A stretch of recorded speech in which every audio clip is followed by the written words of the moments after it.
마침내 다윗이 나이 들어서 죽게 되었습니다. 그 나이 들어서 죽게 된 때는 나이가 70세 되는 그러한 때입니다. 그가 헤브론에서 7년 그리고 예루살렘에서 33년 동안 40년 동안 왕으로 다스렸습니다. 그때 당시에 솔로몬의 나이가 얼마나 됐을까는 정확하게 알지는 못합니다. 학자들은 각 사람마다 조금씩 다른데 어떤 사람들은 12살에서 아마 14살 정도 되었을 거다 이렇게 보는 학자들도 있습니다. 대부분은 20살을 넘지 않았을 거다 이렇게, 그것은 한결같이 아마 솔로몬의 나이가 20살이 넘지 않은 때였을 거다 이렇게 보게 됩니다. 마침내 솔로몬이 죽으면서 그의 아들 다윗이 죽으면서 그의 아들 솔로몬에게 유언을 하게 되죠. 유언을 할 때에 그는 이야기하기를 나는 이제 세상 모든 사람이 가는 길로 가게 되었다 이렇게 이야기합니다.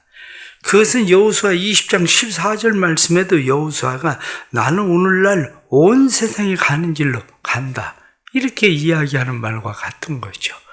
모든 사람들은 다 가는 길로 가게 됩니다. 그런데 오늘 특별히 말씀에 나타나는 말씀은 사람들이 가는 그 길, 그 죽음에 대한 이야기가 쭉 나열됩니다. 사실은 죽음에 대한 이야기가 나열되고 있는데 그 중에 한 사람은 요압에 대한 이야기죠. 또 한 사람은 시므이에 대한 그러한 이야기입니다. 그리고 중요한 한 사람이 나오는데 그 사람이 누구냐면 아도니아에 대한 이야기죠. 결국 다윗도 죽고 아도니아도 죽고 뿐만 아니라 요압도 죽고 시므이도 죽고 사람들은 누구나 다 죽습니다.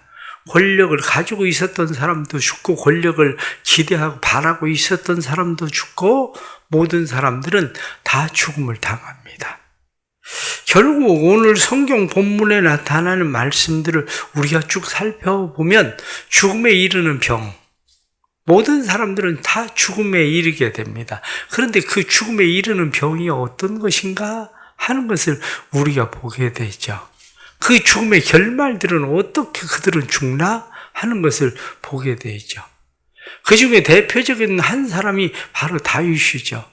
다윗에 대해서는 그가 70세까지 늘 왕으로서 자신의 자리를 잘 지키다가 죽음을 당합니다. 그러면서 자기 아들 솔로몬에게 유언하기를 그가 하나님의 계명과 율례와 증거, 요 모세의 율법에 기록된 말씀들을 잘 지켜 행해라 이렇게 말씀합니다. 여기 성경에 나타나는 이것을 잘 지켜라 이렇게 이야기하는, 지킨다는 얘기는 파수꾼이 되라 그런 이야기와 같습니다. 파수꾼이 되라, 하나님의 말씀의 파수꾼이 되라. 그렇습니다. 다윗은 하나님의 말씀의 파수꾼의 역할을 감당하면서 다윗은 그렇게 살았고, 그렇게 되면 내가 형통할 거다. 성경 말씀에 어디로 가든지 무엇을 하든지 형통할 거다. 그런데 이 형통이라고 하는 이 말이 시킬이라는 말이거든요. 시킬. 이 시킬이라는 말은 어떤 이야기냐면 분별력 있게 하다, 지혜롭게 하다, 이런 말이 시킬이에요. 형통한다는 게 뭐냐? 이렇게 이야기할 때 형통하는 것은 분별력 있게 지혜롭게 사는 거예요. 그런데 분별력 있게 지혜롭게 살아야 되는 이유가 뭐냐? 이렇게 이야기하면 분별력 있게 지혜롭게 이렇게 말할 때에 이 지혜라고 하는 것이 뭐냐? 분별력이 왜 필요하냐? 그 이유는 하나님의 뜻과 내 뜻의 일치예요. 내 뜻하고 하나님의 뜻이 일치되는 것을 지혜롭다고 얘기하는 거예요. 그래서 우리가 하나님을 경외하는 것이 지혜와 지식의 근본이다 이렇게 이야기하는 이유는 뭐냐면 하나님을 경외함, 하나님의 뜻이 무엇인지를 잘 알고 깨닫고 그 뜻을 쫓아 사는 삶, 그것이 하나님을 경외하는 삶이고 그게 결국 지혜로운 삶이죠. 그래서 솔로몬에게 형통할 거다. 다시 말하면 네가 하나님의 뜻을 맞추어서 잘 살게 될 것이다. 이렇게 말하죠. 우리는 세상에서 형통하는 것을 우리는 늘 생각할 때 형통이라는 것을 그냥 번창하고 잘 되는 그러한 일들에 대해서만 생각을 합니다. 그러나 우리가 번창하고 내가 원하는 대로 잘 되는 것은 진짜 형통이 아닙니다.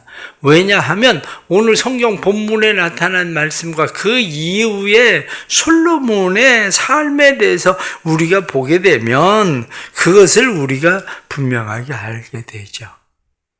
결국 다윗은 어떻습니까? 다윗은 나라를 견고하게 하고 그리고 하나님의 뜻을 지킬 수 있는 나라를 만들어 가죠. 그러나 하나님께서 솔로몬에게 다윗을 통해서 말씀하신 그 말씀을 솔로몬은 지키지 않음으로 인해서 결국 나라를 두 쪽이 나게 만드는 그러한 어리석은 자가 되고 마는 것을 우리가 성경을 통해서 보게 되는 거죠.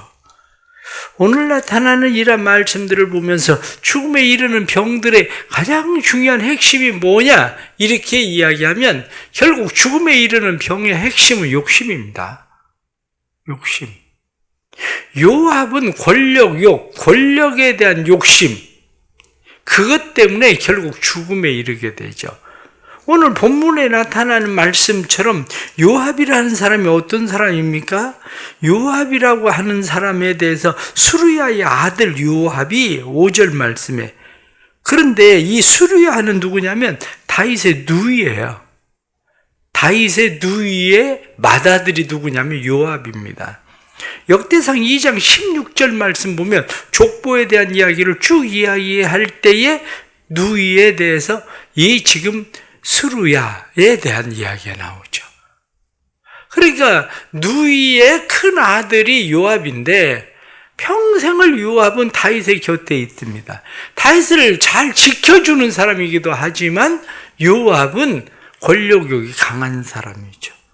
그래서 권력욕이 강한 사람이라 사울의 군대 장관이었었던 아브넬도 죽이고, 그것뿐만이 아니라 다윗이 아마사를 군대 장관으로 세우려고 하니까 아마사도 죽이고, 그리고 다윗의 곁에서 다윗을 잘 돕는 사람 같은데 그는 다윗의 명을 거역하는 사람이기도 하죠. 압살롬에 대해서 잘 대우하라, 죽이지 마라, 이렇게 이야기해도 과감하게 압살롬을 죽일 수 있었던 사람이 누구냐면 바로 요압이죠.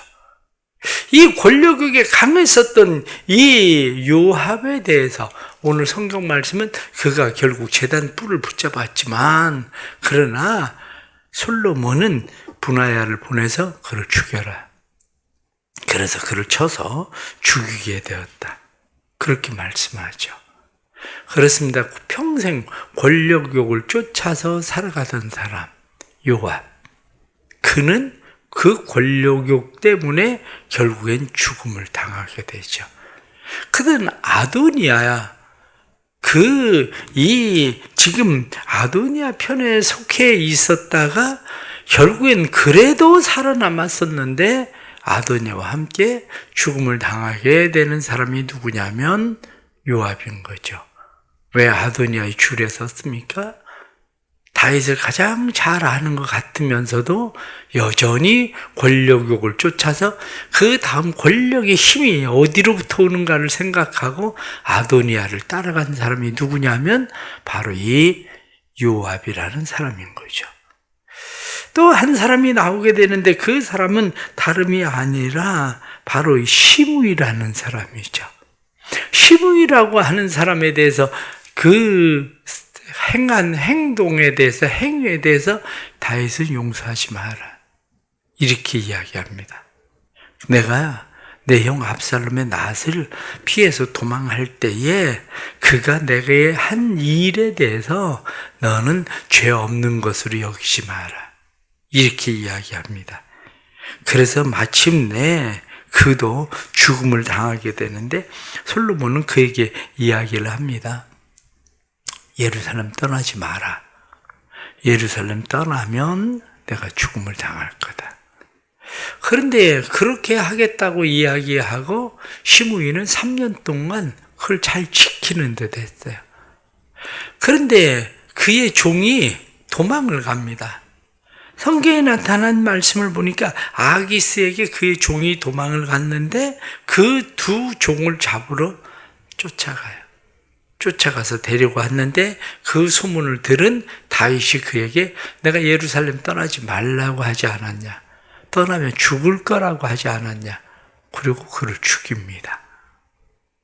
결국 그는 명령을 소홀히 여긴 사람이에요. 그 지금 시므이라고 하는 사람에 대해서 우리가 잘 생각을 하셔야 되는 일이, 시므이는 어떤 사람입니까? 선동자예요. 시므이는. 왜냐하면 사울 왕가의 사람들 가운데에 대표적으로 사울 왕가를 끌고 가는, 베냐민 지파의 사람들을 끌고 가는 선동자가 누구냐면 시므이예요. 이 사람들이, 우리나라도 난 김씨, 그래서 우리는 김의 김씨, 그 얘기 왜 합니까? 우린 왕족이라는 거거든, 우리나라 사람들도. 사도 바울은 무슨 얘기합니까? 오래 지나서도 나도 베냐민 지파다. 사울이 왕을 했었는데 사도 바울도 나도 왕족이다, 한마디로 그 얘기하는 거거든요. 사람들의 가지고 있는, 그들의 가지고 있는 그것을 끌어당겨서 자기의 힘, 자기 권력으로 삼는 사람이 누구냐면 시므이라는 사람이에요. 그런데 결국에는 시므이도 이 일로 인해서 죽음을 당하게 되는 거죠. 왜 그렇습니까? 선동하는 사람. 그런데 선동자이지만 왕의 명령을 소홀히 여기는 사람. 결국 우리가 어떤 일들에 대해서 선동하고 잘하는 것 같지만 여호와 하나님의 명령을 소홀히 여기는 사람, 결국 그도 망하게 되는 거죠. 중요한 한 사람이 있는데 그 사람이 누구냐면 아도니아죠. 성경에 나타나는 말씀을 보니까 아도니아가 밧세바를 찾아옵니다. 밧세바가 이야기하기를 내가 화목한 목적으로 왔냐? 이렇게 이야기하니까 화평한 목적입니다. 그럼 내 요구가 뭐냐? 이야기했더니 다윗이 나이 늙어서 몸이 차가우니까 그의 몸을 따뜻하게 하기 위해서 아비삭을 품에 안았는데 그 아비삭을 내게 주십시오. 이렇게 이야기합니다. 그러니까 밧세바가 그 이야기를 듣고 그 이야기를 솔로몬에게 이야기해요. 잘 보십시오. 이분은 화평을 이야기합니다. 이분은 화평을 이야기하는데 마음에 무엇을 가지고 있습니까? 오늘 성경 말씀에 보이지 않는 의도가 있습니다. 왕권이 원래 내 거다, 그거예요. 왕권이 원래 내 거였는데 내 동생 솔로몬에게로 넘어간 것이다. 그런데 그때 당시에 왕의 여인을 차지하고 있는 사람이 누굽니까? 그 사람이 왕권을 가지는 사람이라고 보여지는 거거든요. 문제는 밧세바가 지혜롭지 못하다는 거죠. 다른 사람의 말만 듣고 그 사람의 속에 무슨 계획을 가지고 생각을 가지고 있는지를 읽지 못하는 사람인 거죠. 밧세바는. 그런데 그 이야기를 듣는 순간 다윗은 깨달았습니다. 솔로몬은 깨달았습니다. 솔로몬은 이가 여전히 왕권에 대한 욕심을 버리지 못하고 있구나. 그걸 깨달은 거죠. 그 어머니에게 이야기하기를 아비삭만이 아니라 왕권도 구하지 그러십니까? 그러면서 죽여라. 여전히 그 욕심을 버리지 못하니까 죽여라. 그렇게 해서 결국 아도니아도 죽음을 당합니다. 욕심이 잉태한 적 죄를 낳고 죄가 장성한 적 사망을 낳느니라. 결국 아도니아, 요압, 시므이 이 모든 사람이 죽음을 부르는 병이 뭡니까? 욕심입니다. 권력을 향한 욕심, 자기를 포기할 줄 모르는 욕심. 그 욕심이 결국 그들의 삶에 죽음을 부르게 되죠. 그래서 성경은 우리에게 말씀하고 있는 것이 바로 그겁니다. 욕심이 잉태하면 즉 죄를 낳는다. 죄가 장성하면 사망을 낳는다. 우리의 삶에 끊임없이 일어나는 한마디로 억누르기 힘든 그러한 욕심들이 우리 안에는 있다는 거죠. 그게 육신의 정욕이든지 안목의 정욕이든지 이생의 자랑이든지 그 욕심이 우리 안에 있는데 그 욕심이 우리 안에서 일어날 때에 그것을 제거하지 못하면 그것을 누르지 못하면 결국엔 죽음이라는 거예요. 성경은. 그것을 누르지 못하면 그것을 누를 수 있는 힘이 어디에 있습니까? 사도 바울의 고백처럼 오라 나는 곤고한 자로다. 이 사망의 몸에서 누가 나를 건져내랴? 내 마음으로는 하나님의 법을 즐거워하지만 내 안에 또 다른 법이 있어서 나를 악한 곳으로 사로잡아가는 모습을 내가 보는도다. 그렇게 고백합니다. 그러나 바울은 고백할 때에 그러나 성령의 법이 나를 자유하게 한다. 그렇습니다. 성령의 법. 예수 그리스도의 생명의 법. 그것이 우리를 자유하게 한다는 거죠. 사망에 이르는 병으로부터 우리를 자유하게 하는 것은 바로 이 일입니다. 그래서 우리가 신앙생활을 하면서 기도하려고 하고 성령 충만하려고 하고 그러는 이유는 우리로 하여금 아도니아처럼 요압처럼 시므이처럼 우리의 삶이 죽음에 이르는 병으로 가지 않게 하는 그러한 능력이 되는 거죠. 또 다른 한 사람 나타나는데 그 사람이 누구냐면 아비아달입니다. 제사장 아비아달. 이 제사장 아비아달에 대해서는 27절 말씀에 보면 아비아달을 쫓아내어 여호와의 제사장 직분을 파면하니 그렇게 되어 있습니다. 그렇습니다. 평생 다윗과 함께 하던 사람이 아비아달입니다. 다윗과 함께 하던 사람이 아비아달인데 하나님의 궤를 메고 예루살렘에 입성하던 사람이 아비아달이고 다윗과 함께 환난을 받을 때에 환난을 함께 겪었던 사람이 누구냐면 아비아달입니다. 그런데 제사장이었기 때문에 솔로몬이 내가 너를 죽이지는 않겠다. 그런데 제사장이 지금 파면한다. 그리고 그가 원래 왔었던 높당으로 그를 돌려보냈다. 그렇게 말씀하죠. 그렇습니다. 우리의 삶에도 파면당하는 삶, 불행한 삶이 되는 거죠. 죽음은 아닐지라도 이 죽음은 아닐지라도 이 파면이라고 하는 것이 무엇인가를 생각을 해보십시오. 때로는 우리의 목숨보다도 중요한 것이 바로 이런 일이기도 합니다. 내게 하나님께로부터 받은 사명, 직분, 때로는 차라리 죽는 것이 낫지 그것이 없어지는 것보다. 그래 사도 바울은 무엇라고 합니까?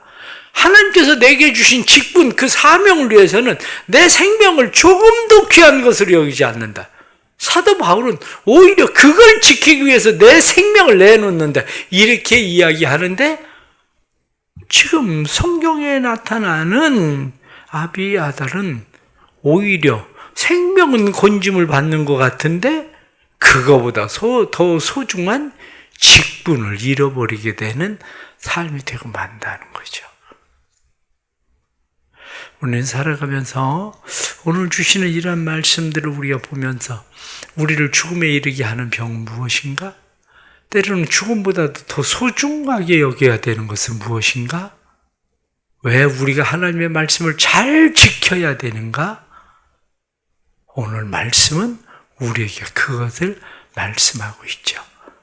예수 안에서 우리에게 주신 귀한 사명들 끝까지 잘 지키는 믿음의 삶을 통해서 하나님 앞에 모든 사람들이 다 가는 길로 우리가 가지만 다윗처럼 그의 나라를 견고하게 하는 삶이 될 수 있기를 간절히 바랍니다.